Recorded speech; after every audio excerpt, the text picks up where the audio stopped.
Well, welcome to the post-show debrief today. Quite a show, quite a lineup of all-stars, beginning with Congresswoman Marsha Blackburn of Tennessee. One of the things we did today was ask her where in the world is her fellow Tennessean, Al Gore. We haven't heard from him for so long.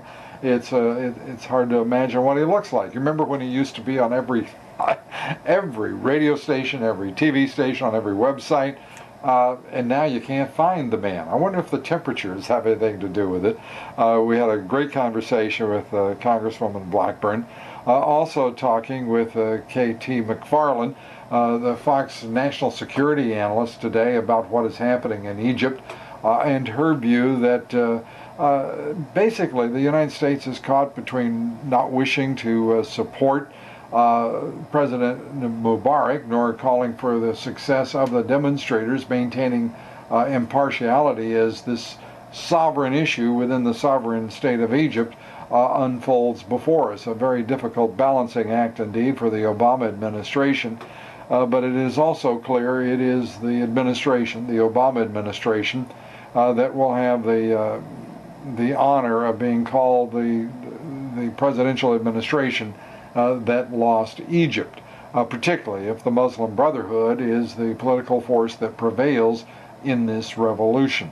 Also, we talked with the National Sheriff of the Year, the National Sheriff's Association, National Sheriff of the Year, Paul Babu. He's the Sheriff of Pinal County in Arizona, one of the finest law enforcement officers, in my judgment, in the country.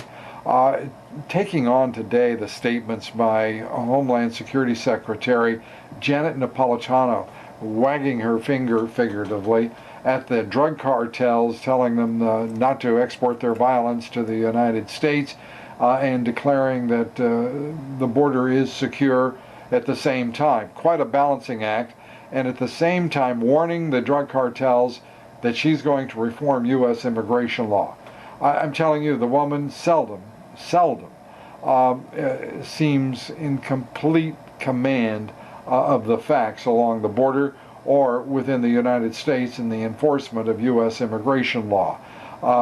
So anyway, Sheriff Babu, outstanding law enforcement officer. We had a terrific discussion, and he was forthcoming and as educational in his views as always. And talking also with Senator Rand Paul today.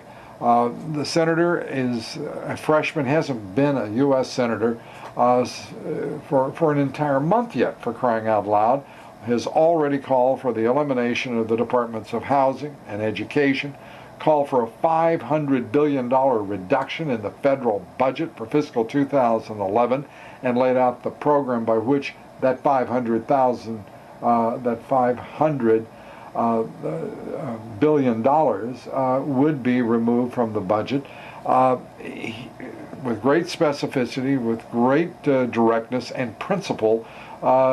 Senator Paul, in my opinion, is very impressive indeed, calling for the elimination of foreign aid to all countries.